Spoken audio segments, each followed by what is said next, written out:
এবারে কোনো কয়েলকে কীভাবে আমরা ম্যাগনেটিক যে ফোর্স তৈরি হয় সেই ম্যাগনেটিক ফোর্সের সাহায্যে কোনো কয়েলকে কীভাবে ঘোরানো যায়।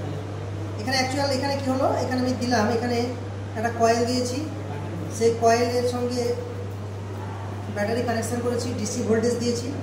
ডিসি ভোল্টেজ দেওয়ার পরে কয়েলের মধ্যে একটা ম্যাগনেটিক ইনডিউসড হয়েছে, ম্যাগনেটিক ইএমএফ ইনডিউসড হয়েছে। সেই ম্যাগনেট আর এখানকার যে ম্যাগনেট, এই দুটোর মধ্যে একটা টর্ক তৈরি হয়, টর্ক তৈরি হয় বা দ্বন্দ্ব তৈরি হয়। সেই দ্বন্দ্বের জন্য এই জিনিসটাকে রোটেট করতে শুরু হয়। দেখো আমরা এখানে রোটেশনটা দেখতে পাবো।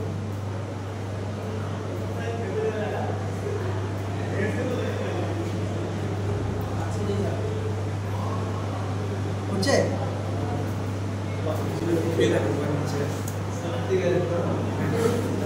এইভাবে মোটর ঘুরতে শুরু করে।